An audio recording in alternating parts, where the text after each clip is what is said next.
everybody, welcome to Brick Vault. My name's Jack, and today we've got a Marvel set, Avenjet Space Mission. This set is recommended for ages 7 to 14. It is set 76049 and it has 523 pieces. Included are 4 minifigs. We have Space Iron Man, Space Captain America, Captain Marvel, and Hyperion, as well as a big old Thanos. Included as well as this really cool looking Avenjet. It seems to have a bunch of different functions. Let's get it open.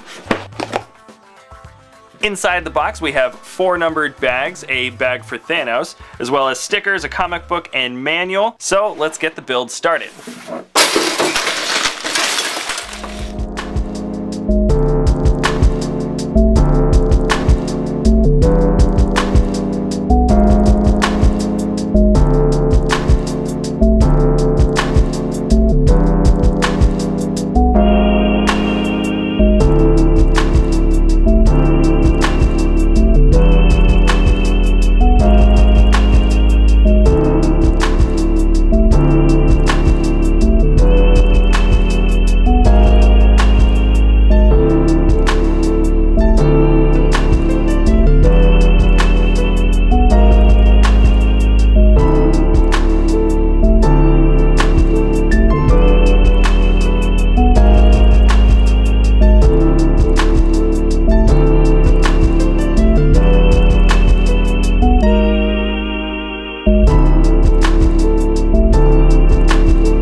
So just finished the set, let's take a look at the minifigs. First up is Iron Man, or Space Iron Man I should say. He's got a lot of silver and gold armor detailing all over, and along with the jet propulsion pieces that he has on his hands and feet that he usually comes with, he also has some jets on his back. Maybe this is for a little bit of extra control flying around in space. And I really like this white and gold Iron Man helmet. This is definitely one of the more unique Iron Man minifigs around. But speaking of unique, let's check out Captain Marvel. She's wearing dark blue with red and gold detailing, and I really like how the printing for the sash goes onto the legs. And this is great, she's one of the few minifigs that comes with 2 different heads. The first head is without her mask, and she's got this sort of spiky blonde Ellen DeGeneres kind of hair, along with 2 expressions. One is a slight smile with a raised eyebrow, and the other head is all red with her mask on, and she's ready for battle. Alright, let's take a look at this Space Captain America. He's all blue with red gloves and detailing that is red and white and has a brown belt. He also comes with this very patriotic looking jetpack. And as always, he does come with his shield. Last up here is Hyperion, and he actually has a lot of really good detailing. I particularly like the gold legs with red printing to make him look like gold boots, and the dual molded arms. He has pretty regular looking brown hair, and 2 expressions. One's a nice smile, and the other expression is glowing red eyes for when he's in battle. He also comes with a very cool cape. The swish or folds you might see in a flowing cape are actually cut into the general shape. And it actually looks pretty good, so I wouldn't mind seeing it on other superhero minifigs.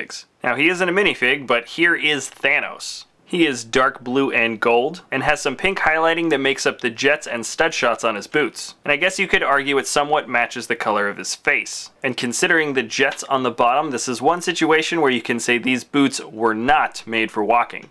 Okay, not funny. Moving on to the Avenjet. I really like the look of this ship. It's great in that red and white color scheme. And the similarities between this Avenjet design and the Quinjet design can be seen pretty easily. Most notably with the wingtips pointing downward, and the fact that you can articulate the head slightly down as well. And in the firepower department, the jet comes with 5 flick missiles, as well as 2 stud shots. But actually those stud shots don't belong to the Avenjet, but instead the mini-jet. You can easily flip the nose up and angle the ship out, and the mini-jet slides off very easily to become a second fighter. And once the jet is away, you can flip up the platform underneath, and Iron Man is ready to join the fight as well. The mini-jet itself is pretty simple, but has some pretty nice design choices. I really like the red detailing on the wings, and this nice light blue piece used for the control console. This detail is also the same when looking at the cockpit of the Avenjet. But speaking of the Avenjet cockpit, you can actually see that the windshield isn't attached. Unfortunately, this windshield piece has a factory deformation and therefore doesn't close. We looked through our windshield pieces and actually couldn't find one exactly the same as this one on the Avenjet. Maybe 1 or 2 that were the same shape but actually just had printing on them. Deformed pieces like this don't happen often in LEGO at all, but unfortunately we got one this time. But putting that aside, the actual build of this this set and the minifigs are pretty good. I really like getting new superheroes and supervillains, and the mini jet function on the Avenjet is actually really cool and a very solid design.